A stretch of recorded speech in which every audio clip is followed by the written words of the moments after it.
Okay, so now you've been born. Well, we'll assume you've been born, but you've grown in the womb. So that's the first real kind of pregnancy, real big kick as you as a baby, real big kick of hormones on all the time.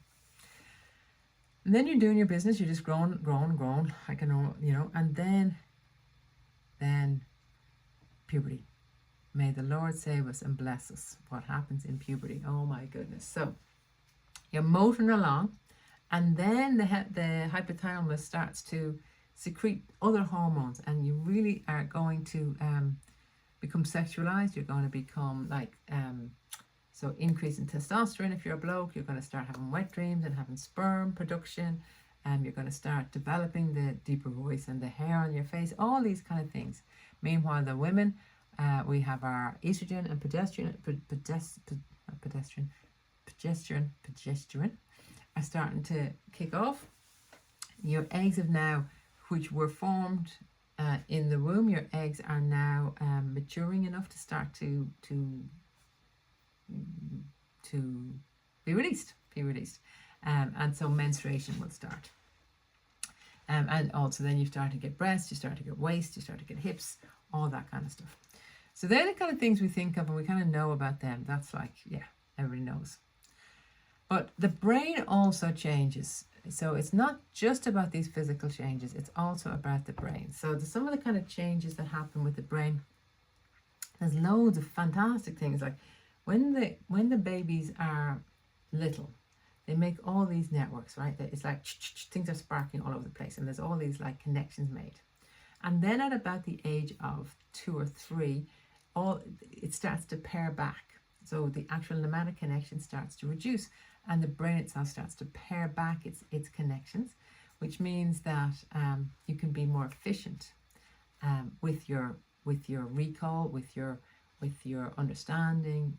Your patterns have become stronger because they're more efficient. Rather than going any of 12 ways, you just go this way, and then this one becomes really strong. And that's, for me, that's really interesting, because some of that paring back, a lot of that paring back happens sort of 2 to 4, but it might not be complete until the age of maybe about 7 or 8, which is why if you're looking at diagnosing people for being dyslexic, because in dyslexia the brain is just all piddly-diddly. There's lots of extra connections in. So we can see connections everywhere, which is really great. We just can't see a straight line. Oh well, who needs to read? Anyway, but what's interesting is that some of that pairing, so children will demonstrate dyslexic symptoms, but not necessarily be dyslexic, because that pairing back may not have happened. And so they would often say not to assess a child until about 3rd class, when that full pairing has happened, because up until then you can definitely use the dyslexia tools to teach them, but not to label them, because that might be just that they were slower at pairing back their neural connections. Anyway, come teenagehood, so they've just about got their act together there. There's 6, 7, whatever, it's all kind of coming together. There is a massive increase again of everything. So an increase in connections and synapses, and then again an increase in the pruning. So everything first kicks off and then it gets pruned back. So the brain really starts to remove unnecessary connections and really honing things down.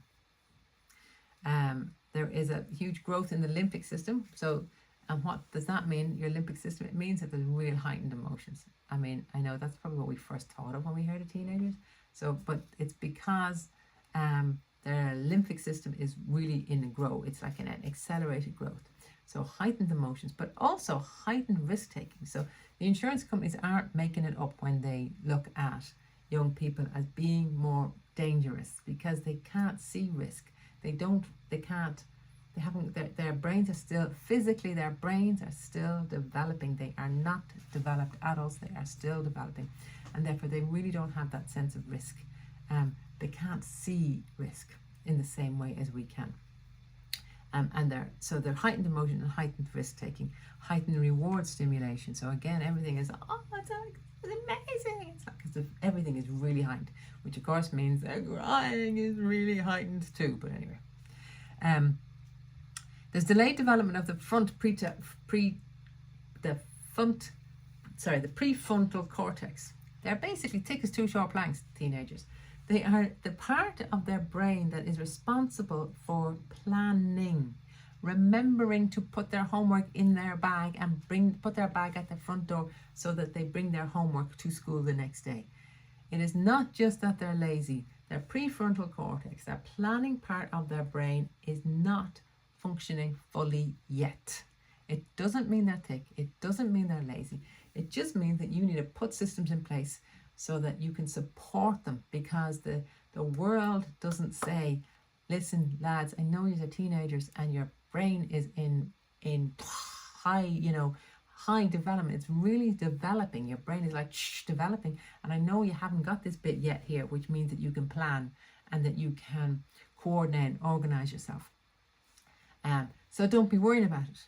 That's not how the world works. Instead, it takes the head off them. You've got your homework, get yourself here.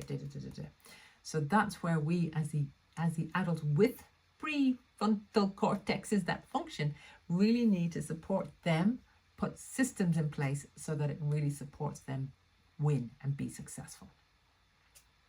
The other thing that's really interesting is this whole rhythmical clock. And I've talked about this before, but your internal clock rhythm changes.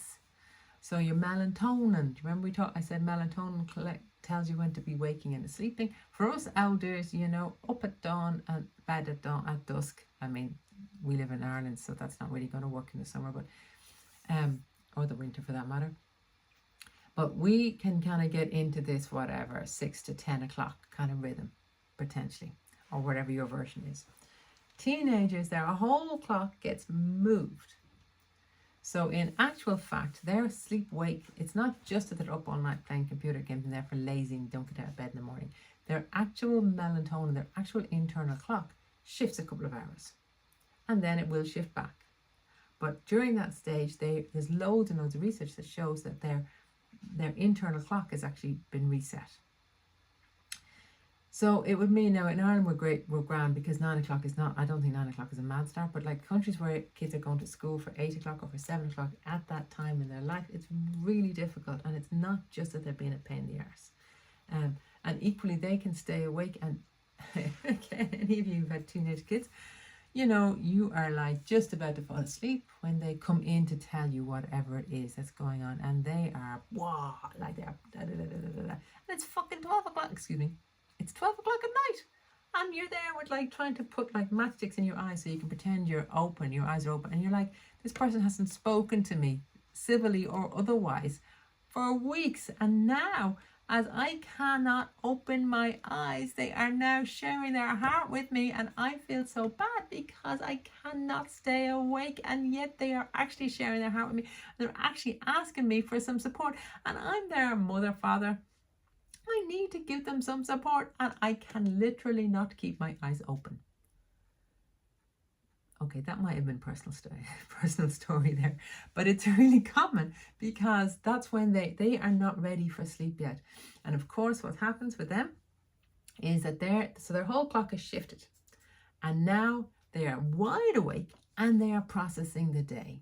And they are trying to figure out what went on, where did I go, what was I do, what should I have done, what was all this stuff that they're trying to figure out, and they're fine and they're wide awake.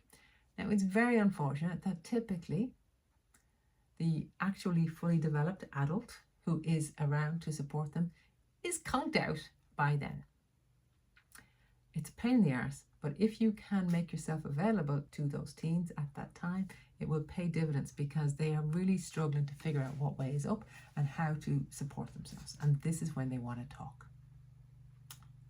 I know, it's a pain in the arse. Anyway, so that's pretty much all teenagers, men and women, boys and girls, young men, men and young women.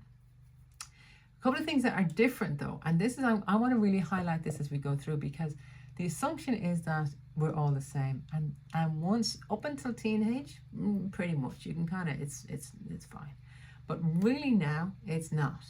We're starting to have differences that are biological, and I think we need to recognize them, so that, well, I'll come to why we need to recognize them in a minute.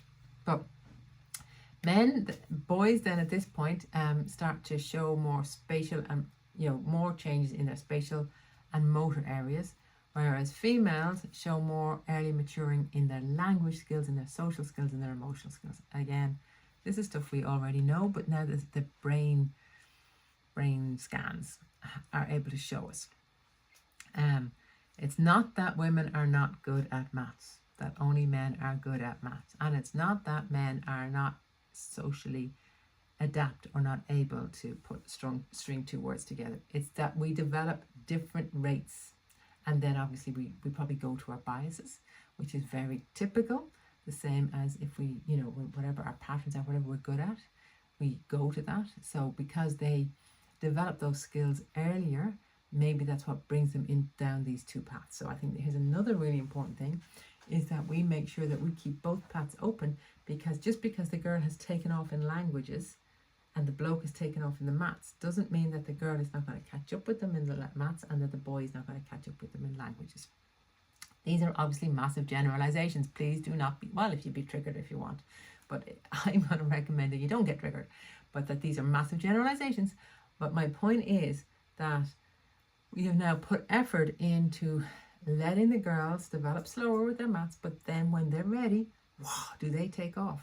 So that the women in maths and women's maths brains are now really being recognized and identified. And we need to do the same then for men with their language skills, so that and their emotional awareness and emotional maturity skills, because ultimately it is possible then, when we get through this, that then your own individualization is more dominant. So as a kid, it's probably your parents. I'm sorry, all you parents who have been labeling your kid, oh, he's superb at this and she's terrible at that. It's probably more to do with you than them at that little stage, because they're so influenced by their parents and their primary teachers. They need to go through adolescence before they find themselves. So you may well have indoctrinated them to your beliefs when they're little, and they may have taken them on. Go see the 4 Agreements talks if you want more on that. They may have taken that on as an identity for themselves that they continue to live into as teenagers, but really it's at that stage that they are starting really to become themselves and let their own light shine, or discover what it is that turns them on, what excites them, where their natural abilities lie, because people can have a lot of natural abilities and not be interested in that area. But it's really, that's when it kind of comes together. Anyway, there you go. Hormones in teenagers.